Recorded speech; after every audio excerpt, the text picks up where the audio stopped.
പിതാവിന്റെയും പുത്രന്റെയും പരിശുദ്ധാത്മാവിന്റെയും നാമത്തിൽ ആമേൻ. ഇന്ന് ഒക്ടോബർ 19 ഞായറാഴ്ച.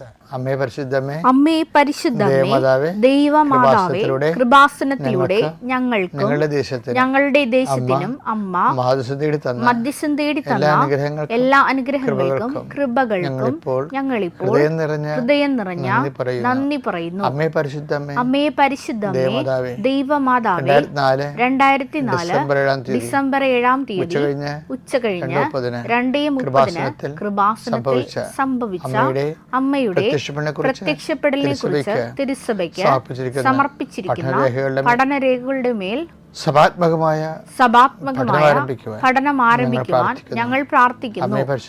അമ്മേ പരിശുദ്ധമേ, ഭൂസ്വർലോകങ്ങളുടെ രാജ്ഞിയായ അങ്ങേയ്ക്ക് ഭൗമ സംരക്ഷണത്തിനായി പ്രപഞ്ച പ്രകൃതിയെ തന്നെ തിരുസഭ പ്രതിഷ്ഠിക്കുവാൻ ഈ പ്രത്യക്ഷീകരണം വഴി ഇടയാക്കണമേ. പരിശുദ്ധമേ, ജപമാല മാതാവേ, സകല കൃപാസനം പ്രാർത്ഥനകളോടും ചേർത്ത് ഞങ്ങളിപ്പോൾ പ്രാർത്ഥിക്കുന്ന ഈ കുടുംബത്തിന്റെ പ്രത്യേക നിയോഗം പറമക്കളെ,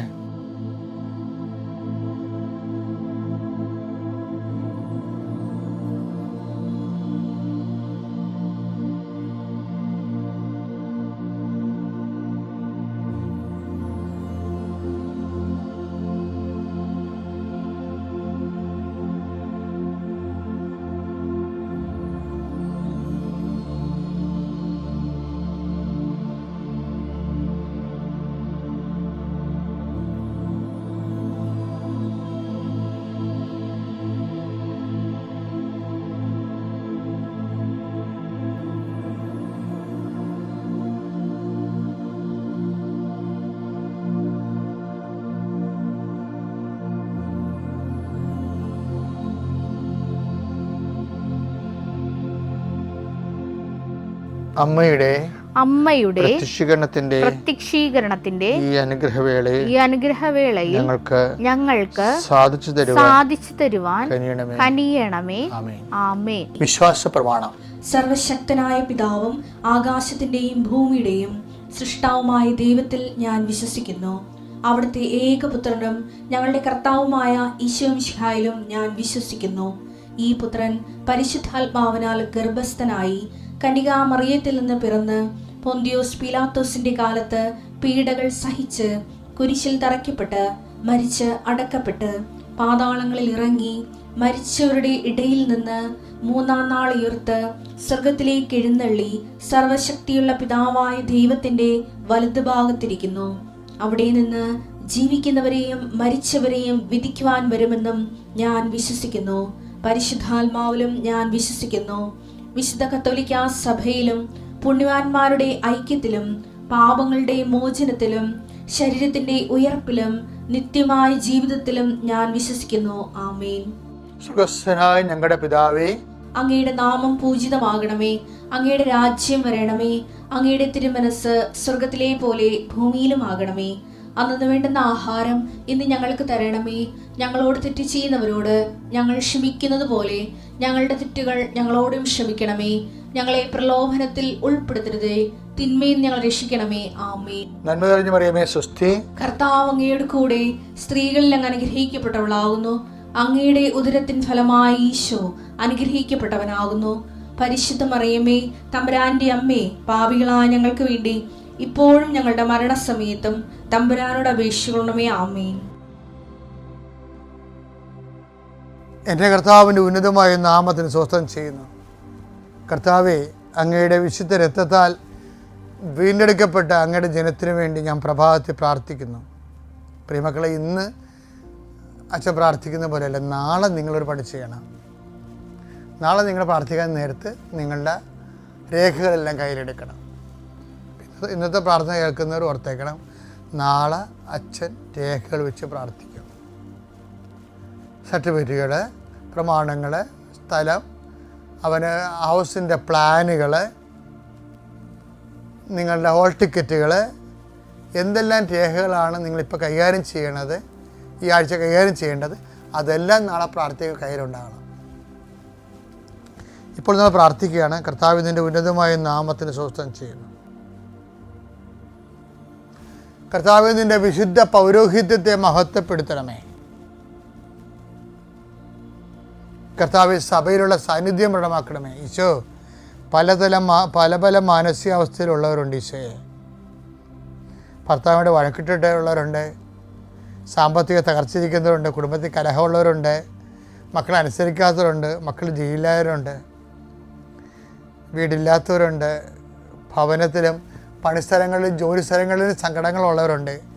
കർത്താവേ, കണ്ണീരുടെ അങ്ങയുടെ ദിവസത്തിൽ പ്രാർത്ഥിക്കുന്നു. കൃപാസ്ഥാനത്താറ് ജീവനോടെ പ്രത്യക്ഷപ്പെട്ട അമ്മ കന്യാസ്ത്രീ മറിയം നിങ്ങളെ ഇന്ന് സന്ദർശിക്കുകയും നിങ്ങളെ സാന്ത്വനപ്പെടുത്തുകയും ചെയ്യട്ടെ.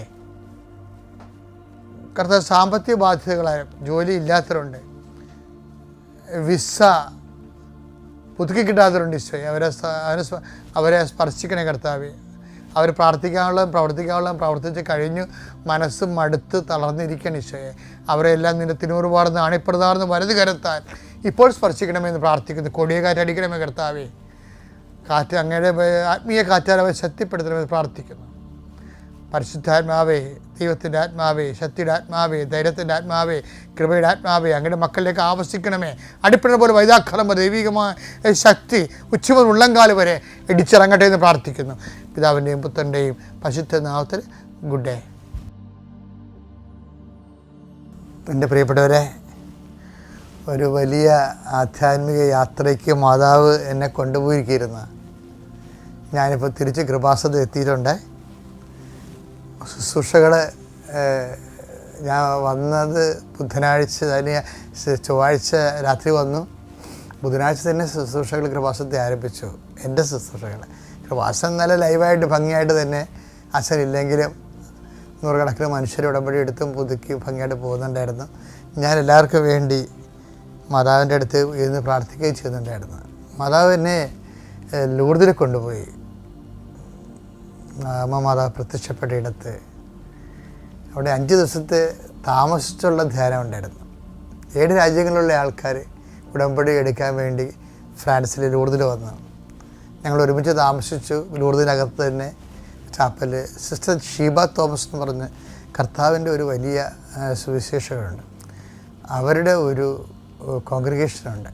അത് സൂപ്പറാണ്. അവരാണ് ഇതെല്ലാം സംഘടിപ്പിച്ച് തന്നത്. അവരെല്ലാം ഇപ്പം നന്ദിയോടെ വീണ്ടും വീണ്ടും ഓർക്കുകയാണ്. എങ്കിലും ആ ദിവസങ്ങളിൽ പകുതി ദിവസം ധ്യാനവും ഉടമ്പടി ധ്യാനവും പകുതി ദിവസം തീർത്ഥാടനമായിരുന്നു. തീർത്ഥാടനത്തിൽ രാവിലെ തൊട്ട് 2 മണി വരെ ഉടമ്പടി ധ്യാനം. 2 മണിക്ക് ശേഷം അവർക്ക് ബസിലിക്കായിൽ, ലൂർദ് ബസിലിക്കായിൽ ദിവ്യകാരുണ്യ ആരാധന, ദിവ്യകാരുണ്യ പ്രദക്ഷിണം, പ്രസിദ്ധമായ ലോകപ്രസിദ്ധമായ പ്രദക്ഷിണം. പിന്നെ ഒരു ദിവസം കുരിശിൻ്റെ വഴി മലമുകളിൽ, പിന്നെ ഒരു ദിവസം ജപമാല ഘോഷയാത്ര. അതൊക്കെ 2000-3000 പേരാണ് പങ്കെടുക്കണത്. എല്ലാ ലോകത്തുള്ള എല്ലാ കോണ്ടിനെൻസിലുള്ള ആൾക്കാരുടെ ഒരു വിവിധ ഭാഷകളിലുള്ള തീർത്ഥാടന കേന്ദ്രമാണ്. അപ്പോൾ അവിടെ കുർബാന ചെല്ലാനും മാതാ പ്രത്യക്ഷപ്പെട്ട ഇടത്ത് കുർബാന ചെല്ലാനൊക്കെ അമ്മ അനുഗ്രഹിച്ചു. അവിടെ ജപമാല ചെല്ലാൻ അനുവദിച്ചു അല്ലേ. അപ്പോൾ അത് ആ പ്രാർത്ഥിക്കുന്നതിൻ്റെ ഇടയ്ക്ക് ലൂർദിൽ വെച്ച് മാതാവ് പറഞ്ഞ കുറച്ച് കാര്യങ്ങളുണ്ട്. അപ്പോൾ ഞാൻ 2 പ്രാവശ്യം മാതാവിൻ്റെ പള്ളിയിൽ അമ്മ പ്രത്യക്ഷപ്പെട്ട ദേവാലയത്തിൽ പ്രവേശിച്ചപ്പോൾ ഞാൻ കൂടെ നിന്നവരോട് ചോദിച്ചു, പുരാതനമായ മീറയുടെ സ്മെല്ല് വരുന്നെന്ന് പറഞ്ഞ്. അപ്പോൾ എൻ്റെ ഇവിടെ നിന്ന് 10-12 പേരുണ്ടായിരുന്നു. അവരാരും പറഞ്ഞ് അങ്ങനെ ഒന്നും ഇല്ലെന്ന് പറഞ്ഞ്. സ്വാഭാവികമായാണ് ഞാൻ അമ്മയുടെ പള്ളിയിൽ മുകളിൽ കയറി 2ാമത്തെ പള്ളി കയറി. 3 പള്ളി ഒറ്റ നിലയിലാണ്. അവിടെയും പുരാതനമായ നാർദിൻ സുഗന്ധതൈലത്തിൻ്റെ അഭിഷേകം. 3ാമത്തെ പള്ളി കയറിയപ്പോഴും ഇതേ സെയിം സ്മെല്ല്. പക്ഷേ മറ്റുള്ളവർക്ക് ആർക്കും ആ സ്മെല്ലില്ല. അപ്പോൾ ഞാൻ തിരിച്ച് വന്ന് അമ്മയോട് ചോദിച്ചു, വിശ്വാസപ്രമാണം ചൊല്ലി സുവിശേഷം തുറന്നപ്പോൾ എനിക്ക് 12:3 കിട്ടി. 12:3. അമ്മയെക്കുറിച്ച് ഡയറക്റ്റ് പറയുന്ന അല്ലെങ്കിലും അമ്മയുടെ പേര് അവിടെ ഉണ്ട്. ആ വാക്യത്തിലുണ്ട്. യോഹന്നാൻ 12:3 മറിയം വിലയേറിയതും ശുദ്ധവുമായ ഒരു കുപ്പി നാർദീൻ സുഗന്ധ തൈലമെടുത്ത് യേശുവിന്റെ പാദങ്ങളിൽ പൂശുകയും തന്റെ തലമുടി കൊണ്ട് അവന്റെ പാദങ്ങൾ തുടയ്ക്കുകയും ചെയ്തു. തൈലത്തിന്റെ പരിമളം കൊണ്ട് വീട് നിറഞ്ഞു. അമ്മ മരിയം വീടുകളാണ് എപ്പോഴും പരിമളം കൊണ്ട് നിറയണത്. അത് എനിക്ക് മനസ്സിലാകാൻ വേണ്ടി ഈ നമ്മളിപ്പോൾ ഇന്ന് അനുഭവിക്കുന്ന സുഗന്ധാഭിഷേകങ്ങളൊക്കെ ഇല്ലേ, ഉടമ്പടി എടുത്തവർ എന്തുമാത്രം ആൾക്കാരാണ് പേഴ്സണൽ കോണ്ടാക്റ്റിൽ മരിയം സുഗന്ധാഭിഷേകം അനുഭവിക്കുന്നത്. അപ്പോൾ അതൊക്കെ ഒരു പ്രൈവറ്റ് എക്സ്പീരിയൻസാണ്. അതിനൊരു ഡോഗ്മാറ്റിക് വശമുണ്ടോ എന്ന് എനിക്കറിയത്തില്ല. പക്ഷേ ഒരു സത്യമായ ഒരു അനുഭവമാണിത്. പക്ഷെ അതിനെല്ലാം എവിടെ ഈ ശുശ്രൂഷ എവിടെ നടക്കുന്നു, നമുക്ക് മരിയ സുഗന്ധാഭിഷേകത്തിന് അടിസ്ഥാന ശുശ്രൂഷകളാണെന്നാണ് എനിക്ക് ലൂർദിൽ വെച്ച് അമ്മ പറഞ്ഞത്. മാതാവിൻ്റെ പേരിൽ അവൻ പറയണ പോലെ ചെയ്ത് ജീവിച്ച് കഴിയുമ്പോൾ ഓട്ടോമാറ്റിക്കായിട്ട് മരിയൻ സുഗന്ധാഭിഷേകം ഉണ്ടാകും. അത് പ്രസൻസാണ്, സാന്നിധ്യമാണ്. അപ്പം നിങ്ങളെ എപ്പോഴും കുറച്ച് പേര് ധരിച്ചിരിക്കുന്നത് ഇങ്ങനെ പ്രാർത്ഥനയിൽ ഇങ്ങനെ എരിവും തീഷ്ണതയും കാണിക്കുമ്പോൾ മരിയൻ സുഗന്ധാഭിഷേകം ഉണ്ടാകുമെന്നുള്ള ധാരണയുണ്ട്. ആ ധാരണ തെറ്റാണെന്നൊന്നും ഞാൻ പറയുന്നില്ല. പക്ഷേ അതിന് വേറൊരു വശം കൂടി ഉണ്ട്. എന്താണ്? ശുശ്രൂഷയുടെ വശമുണ്ട്. സുഗന്ധവും ശുശ്രൂഷയുമായിട്ടാണ് ബന്ധപ്പെട്ടിരിക്കുന്നത്. ദൈവ ശുശ്രൂഷകളെ ശക്തിപ്പെടുത്തി കഴിഞ്ഞാൽ എപ്പോഴും നമ്മൾ ശ്രദ്ധിക്കണം. എപ്പോഴും നമുക്ക് അറിയാമല്ലോ, ഉടമ്പടി എന്ന് പറയുന്നത് നമ്മളൊരു ഉടമ്പടി ജീവിതത്തിലാണ്. കഴിഞ്ഞ ദിവസങ്ങളിൽ കൃപാസനത്തിൽ ഒരു മോള്, അവളുടെ ഭർത്താവ്, അവൾക്ക് കല്യാണം കഴിഞ്ഞ് 2 കുഞ്ഞുങ്ങൾ ജനിച്ച് 6 വയസ്സായ ആ കുഞ്ഞിന് 6 വയസ്സായപ്പോൾ തന്നെ ഭർത്താവ് മരിച്ചു. അവൾക്ക് സഹിക്കാൻ പറ്റിയില്ല. എന്നു വെച്ചാൽ അവർക്ക് പിന്നെ ദൈവത്തെ വെറുത്തു, മാതാവിനുമായിട്ട് കലഹിച്ചു, ഔസേപ്പിതാവിനായിട്ട് കലഹിച്ചു, ഈശോനെ കണ്ടപ്പോൾ കലഹിച്ചു, കാണുന്ന രൂപത്തിനടുത്തെല്ലാം കലഹിച്ചു. നിങ്ങളെല്ലാം ഉണ്ടായിട്ട് എനിക്ക് ഇങ്ങനെ സംഭവിച്ചല്ലോ, എനിക്കിനി നിങ്ങളെ വേണ്ടെന്ന് പറഞ്ഞു. നിങ്ങളില്ലാതെ ഞാൻ ജീവിക്കുമെന്ന് പറഞ്ഞു. എന്നിട്ട് പറയും ഞാൻ നിങ്ങളില്ലാതെ മരിക്കുമെന്ന് പറയും. എന്നിട്ട് ഇവള് രഹസ്യമായിട്ട് ഭർത്താവിനോട് വീട്ടുകാരോട് പറയും, എനിക്കെന്തോ ഡിപ്രഷനാണ്, എന്നെ സൈക്കാട്രിസ്റ്റിൻ്റെ അടുത്ത് കൊണ്ടുപോകണമെന്ന് പറയും. അപ്പോൾ അവൾ പറയുന്നുണ്ട്, ഞാൻ ഉദ്ദേശിക്കുന്നത് ഞാൻ സൈക്കാട്രിസ്റ്റിൻ്റെ പോയാൽ സൈക്കാട്രിസ്റ്റ് എന്നോട് ചോദിക്കും എനിക്ക് ഉറക്കമുണ്ടോ എന്ന് ചോദിക്കും. അപ്പോൾ ഞാൻ ഉറക്കമില്ലെന്ന് പറയുമ്പോൾ എനിക്ക് ഉറക്ക ഗുളിക അനുവദിച്ച് തരും. അപ്പോൾ ഞാനത് കഴിച്ച് ആത്മഹത്യ ചെയ്യും. അപ്പോൾ ആ ഒരു സ്പിരിറ്റിലേക്ക് ഡവാണ്. അങ്ങനെ അവൾക്കൊരു ആ സെക്കൻഡിൽ അവൾക്കൊരു കൃപാസനം പത്രം കിട്ടണതും പിന്നീട് അവൾ ഇതിനെ സർവൈവ് ചെയ്ത് വരണതാണ്. അപ്പോൾ നിങ്ങൾ കൃപാസനം പത്രം കൊടുക്കുമ്പോൾ നിങ്ങൾ ശ്രദ്ധിക്കണം. നിങ്ങളെ ബുദ്ധിയും ബോധവും ഇല്ലാത്തവരും ദൈവിക പദ്ധതിയെക്കുറിച്ച് അജ്ഞരായിട്ടുള്ളവർ പറയും ഇതൊക്കെ ഒരു ബിസിനസ്സാണെന്ന് പറയും. അങ്ങനെയല്ല. എന്നോട് പറയാത്ത ഒരു കാര്യവും ഞാൻ ചെയ്തിട്ടില്ല. കർത്താവ് എന്നോട് പറയാത്ത ഒരു കാര്യവും ഞാൻ ചെയ്തിട്ടില്ല. ഇത് എന്തെങ്കിലും വിമർശനങ്ങൾ പുറത്തുണ്ടെങ്കിൽ അതിൻ്റെ ഇരട്ടി വിമർശനങ്ങൾ എൻ്റെ സഭയിലും പുറത്തും ഒക്കെ ഞാൻ ആദ്യകാലം അനുഭവിക്കുമായിരുന്നു. എന്നിട്ട് ഞാൻ എപ്പോഴും പ്രാർത്ഥിച്ച് സംശയങ്ങൾ ഉന്നയിക്കുന്നവരെ സ്നേഹത്തോടെ അത് മനസ്സിലാക്കാൻ ശ്രമിച്ചുകൊണ്ട് തന്നെയാണ് ഈ സുവിശേഷ വേല ഏറ്റെടുത്തുകൊണ്ട് കാലങ്ങളിലൂടെ സഞ്ചരിച്ചത്. ഇപ്പോഴെന്ത് പറ്റിയെന്ന് വെച്ച് കഴിഞ്ഞാൽ എന്നാ പറ്റിയെന്ന് വെച്ചാൽ മനുഷ്യൻ ഒരു തകർച്ച വന്ന് ദൈവത്തെ നഷ്ടപ്പെട്ടാൽ മാതാവ് തന്നെ നേരിട്ട് ആ പത്രം അവന് കൊണ്ട് കൊടുത്തിട്ട് ആ മോള അങ്ങനെ തന്നെ എടുത്ത് കാര്യം അവർ എടുത്ത് കൃപാസനത്തിൽ കൊണ്ടുവന്ന് സത്രത്തിൽ കൊണ്ടുവന്ന് ചികിത്സിക്കാൻ. കൃപാസനം ഒരു സമരിയക്കാരൻ, മുറിവേറ്റ സമരിയക്കാരൻ്റെ സത്രം പോലെയായി. പക്ഷെ അതൊരു മരിയൻ സത്രം കൂടിയാണ് ശരിക്കും. എന്താ പറഞ്ഞാൽ ഈ മരിയൻ സത്രത്തിൽ നിന്ന് നിങ്ങൾ പോകുമ്പോൾ നിങ്ങൾ കൈ വാങ്ങിച്ചുകൊണ്ട് പോകണത് എന്താണ് ചെയ്യുന്നത്? എണ്ണയും വീഞ്ഞും ഒഴിച്ച് അവന് മുറിവുകൾ സുഖപ്പെടുത്താൻ വേണ്ടി ഒരു സമരിയക്കാരനായിട്ടാണ് ഇവിടുന്ന് പോണത്. ഈ സമരിയക്കാരൻ്റെ ശുശ്രൂഷ സുഗന്ധമാണ് സുഗന്ധാഭിഷേകമായിട്ട് കൃപാസനം ഉടമ്പടിക്കാരനുഭവിക്കുന്നത്. ഓക്കെ അല്ലേ? അപ്പോൾ നല്ല സുഗന്ധം അനുഭവിക്കാൻ, നല്ല ശുശ്രൂഷയിലേക്ക് നിങ്ങൾ വരാൻ ദൈവം നിങ്ങൾ അനുഗ്രഹിക്കട്ടെ. Praise the Lord. അത്യപൂർവ ദൈവാനുഭവങ്ങൾ ഇനി നിങ്ങൾക്കും സ്വന്തം. ഈ യൂട്യൂബ് ചാനൽ ഇതുവരെ സബ്സ്ക്രൈബ് ചെയ്തിട്ടില്ലെങ്കിൽ ഇപ്പോൾ തന്നെ സബ്സ്ക്രൈബ് ചെയ്യുക. ഈ വീഡിയോ ഇപ്പോൾ തന്നെ നിങ്ങളുടെ സുഹൃത്തുക്കൾക്ക് ഷെയർ ചെയ്തുകൊണ്ട് കർത്താവ് കർത്താവിന്റെ പ്രേക്ഷിതരാകുക.